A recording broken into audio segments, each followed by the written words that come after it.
a very important part of project management. So what is a risk? What is a project risk? So a project risk is an uncertain event or condition that if it occurs, it can have a positive or negative effect on our project objective. So we need to manage those risks and make sure that the negative effects that they can have are minimized.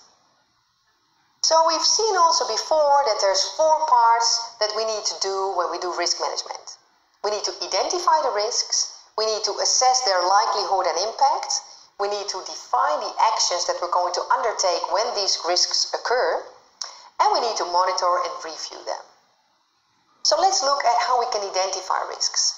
Identifying risk is quite difficult because we need to bring people together and brainstorm about what risks we are faced with. So we can do a risk workshop. We get all the project team members together and we brainstorm about possible risk of our project. And the outcome of such a workshop can be a ranked list of identified risks. And we can rank these risks by looking at their likelihood, their impact, and their severity. So let's look a little bit more on these 3 points that we can use to rank risks. Severity we can calculate by multiplying likelihood and impact. And likelihood and impact we can categorize into, for example, 3 categories of high, medium, and low. So something is highly likely if we can expect it to occur. It's medium if it may or may not happen, and it's low if it's unlikely to happen, but if it happens, it can be significant. So then what impact can these events have? So impact, high impact is if stakeholders lose money. This is very high impact because then stakeholders will be unhappy and we will have a big problem in our project. Impact is medium if our company loses money. It's bad, but it's not as bad as when stakeholders lose money. And low impact is when there's no money loss with this problem, but it's just annoying. Then we have low impact. So if we have likelihood and impact, we multiply that and we then know more or less how severe the risk is that we're facing. So what we can do during these workshops, these risk workshops, we can look at a list of general risks and see how they apply to our projects. So let's look at some of these general risks and start with business risks. For example, while we are executing our project, it can be that the market changes. It can alter the commercial attractiveness of our project, or maybe our competitor comes with a similar product before we finish ours. So the whole market has changed, and we face the risks that people will not buy our new project.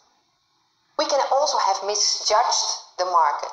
Clients are just not buying our project because we misjudged how interesting our project would be for the market. The public opinion of our firm or the brands that we develop might have changed because of whatever reason while we were executing our project. Or there can be other projects in our company that compete with our resources. So we have problems to get the resources we need to successfully finish our project within our company. Or we can have legal or environmental constraints that have come up. Laws that have been enforced while we were executing the project that actually changes some of the aspect of our projects that we have to take into account. Other risks that we need to look at are project risks. Risks that involve our particular and unique project. So for example, we've seen it before, management support. Management support is fundamental for project success. If we don't have it, or we can see that maybe during the execution of our project the support of management can change, then we have to take that risk into account. There's a risk of user acceptance. Maybe the users do not like the technology that we have developed, and they don't accept it, and they will not use it.